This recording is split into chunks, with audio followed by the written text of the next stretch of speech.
कभी कहीं एक बुढ़िया और बूढ़ा रहते थे। उनकी 3 बेटियां थीं। दोनों बड़ी बेटियां सजना धजना पसंद करतीं, चटक रंग के सुंदर सराफान पहनतीं। उनके सैंडलों की एड़ियां नुकीली होतीं और मालाएं सुनहरी। लेकिन सबसे छोटी माशा थी, विनम्र सी, धुंधले से रंग का सराफान पहनती और उसकी आंखें थी उजली उजली।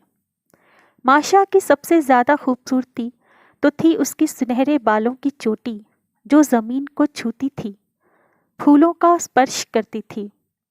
दोनों बड़ी बहनें कोई कामकाज नहीं करती थीं, काहिल थीं, लेकिन माशा सुबह से शाम तक काम में जुटी रहती, घर में, खेत में और साग सब्जियों के बगीचे में।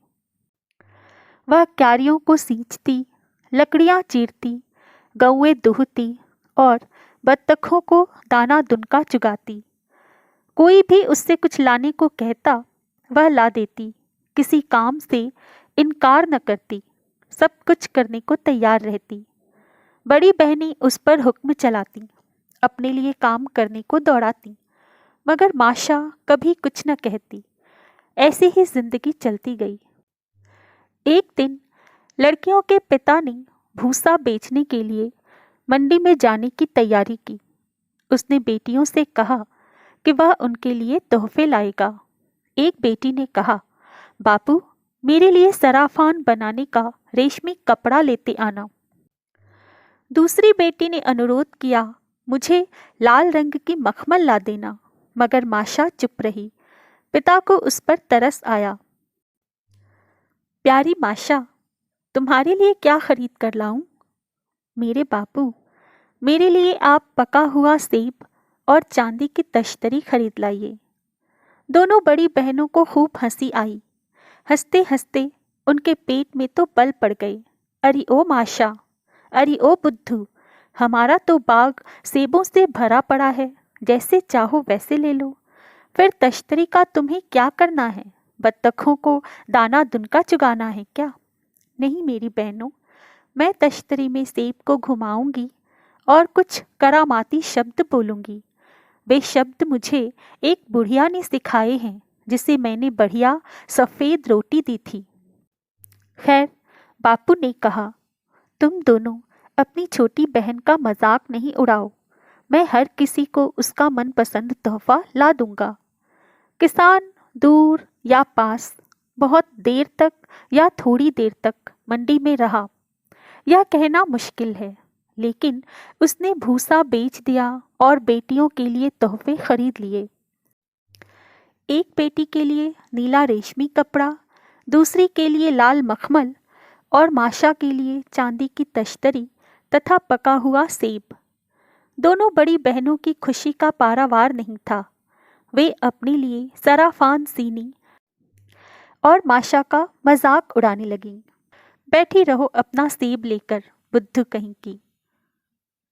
माशा कमरे के एक कोने में जा बैठी और चांदी की तश्तरी में पका हुआ सेब लुढ़काती हुई यह गाने लगी, लुढ़को लुढ़को चांदी की तश्तरी में पके हुए सेब लुढ़को, मुझे नगर और मैदान दिखाओ, जंगल और सागर झलकाओ, पर्वत की ऊंचाई, आकाश की नीलिमा सुखदाई, और दिखाओ रूसी धरती माँ की सारी छवि मन भाई।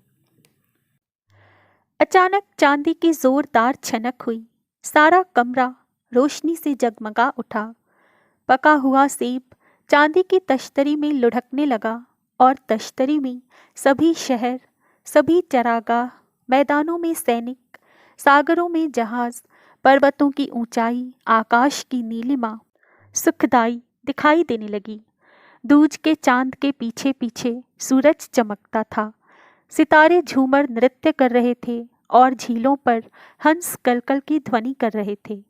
बहनों ने यह देखा और दिल में जल भुन गईं। दोनों सोचने लगीं कि कैसे माशा को कोई प्रलोभन देकर उससे तश्तरी और सेब हासिल कर लें, किंतु माशा कुछ भी नहीं चाहती थी, कुछ भी लेने को तैयार नहीं थी। हर शाम को तश्तरी से ही अपना मन बहलाती थी। दोनों बड़ी बहनें माशा को जंगल में चलने के लिए प्रेरित करने लगीं। प्यारी बहन, आओ जंगली फल चुनने को जंगल में चलें। हम माता पिता के लिए जंगली स्ट्रॉबेरियां बटोर कर लाएंगी। तीनों बहनें जंगल में गईं। कहीं भी जंगली फल नहीं थे, कहीं भी जंगली स्ट्रॉबेरियां नहीं थीं।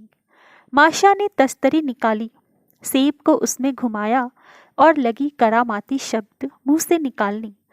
पके सेब, चांदी की तश्तरी में घूमो, लुढ़को, यह दिखाओ कि कहाँ जंगली स्ट्रॉबेरियां उगी हुई हैं, कहाँ आसमानी फूल खिले हुए हैं। अचानक बहुत जोर से चांदी की छनक हुई। पका हुआ सेब चांदी की तश्तरी में लुढ़का और तश्तरी में सभी जंगल नजर आने लगे। यह भी दिखाई देने लगा कि जंगली स्ट्रॉबेरियां कहाँ उगी हुई हैं, आसमानी फूल कहाँ है, खुम्मियाँ कहाँ छुपी हुई हैं, कहाँ चश्मे बहते हैं और कहाँ हंस झीलों पर कलकल का राग अलापते हैं। कमीनी बहनों ने जब यह देखा तो उनकी आंखें ईर्ष्या से जलने लगीं। उन्होंने एक डंडा लिया, माशा को मार डाला, भोज वृक्ष के नीचे कब्र खोदकर दबा दिया और तश्तरी तथा सेब को ले लिया। शाम होने पर ही दोनों घर लौटीं। वे खुम्मियों से भरी हुई टोकरियां घर लाईं और माँ बाप से बोलीं, माशा हमें छोड़कर भाग गई। हमने सारा जंगल छान मारा लेकिन वह कहीं नहीं मिली। लगता है कि भेड़िए ही उसे जंगल में खा गए। माँ रोने लगी, मगर पिता ने कहा, सेब को तश्तरी में घुमाओ और तब शायद सेब यह दिखा दे कि हमारी माशा कहाँ है। दोनों बहनों का दम निकल गया, मगर इनकार कैसे करती। उन्होंने सेब को तश्तरी में घुमाया, लेकिन तश्तरी अब चमकती दमकती नहीं थी। सेब नहीं घूमता था। तश्तरी में न जंगल, न मैदान, न पर्वत चोटियों की शान, न आकाश की शान बान, कुछ भी नजर नहीं आया। इसी वक्त एक गडरिया जंगल में अपनी भेड़ ढूंढ रहा था। उसने देखा कि एक सफ़ेद भोज वृक्ष खड़ा है। उसके नीचे मिट्टी का बड़ा सा ढेर है और उनके चारों ओर आसमानी रंग के फूल खिले हुए हैं। फूलों के बीच एक बांस उगा हुआ है। नौजवान गडरी ने बांस को काटकर उसकी मुरली बना ली। उसने मुरली होठों से छुआई ही थी कि वह अपने आप बजने और यह कहने लगी, बांस की मुरली बजो बजो, नौजवान गडरिये का दिल खुश करो। मुझ बेचारी जवान को तो मार डाला, चांदी की तश्तरी और पके सेब के लिए मिटा डाला। गडरिया यह सुनकर डर गया, भागकर गांव में पहुंचा और लोगों को सब कुछ बताया। लोग जमा हो गए, हाय वाय करने लगे। माशा का बापू भी भागता हुआ यहाँ पहुंचा।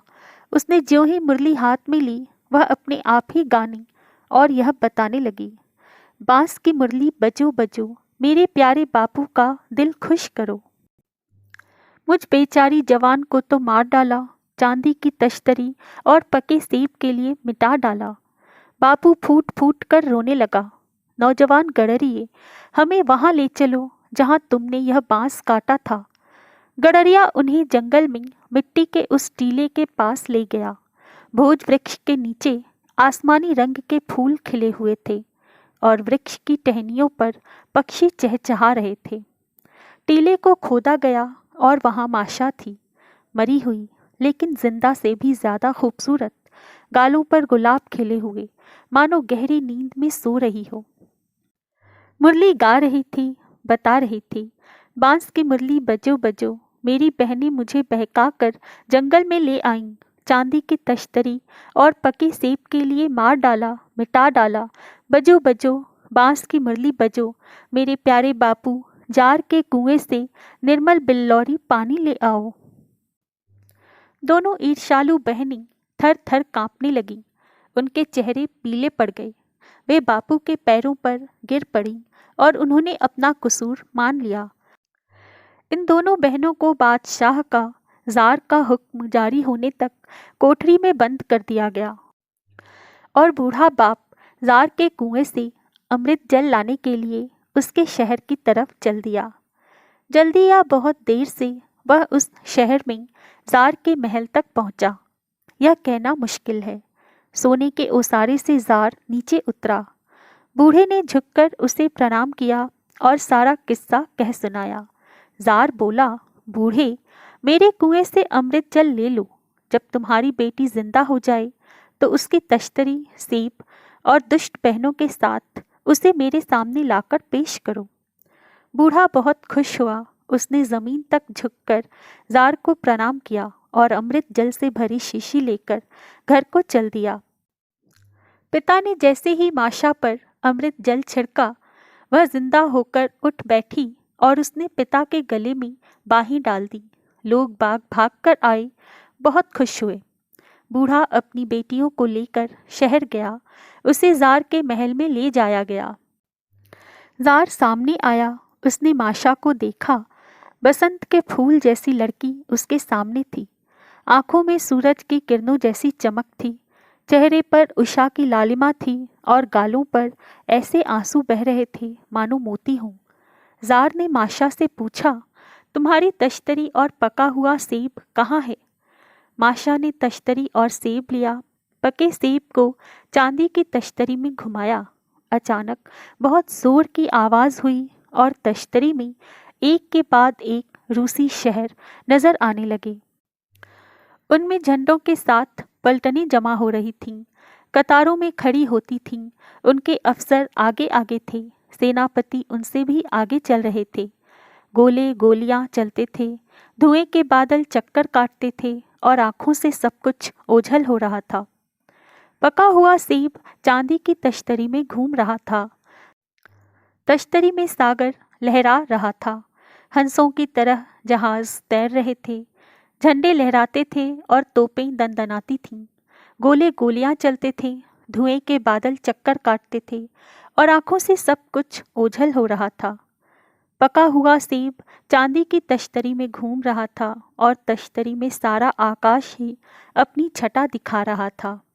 दूज के चांद के पीछे सूरज चमक रहा था। सितारे झूमर नाच की तैयारी कर रहे थे और हंस आकाश में गा रहे थे।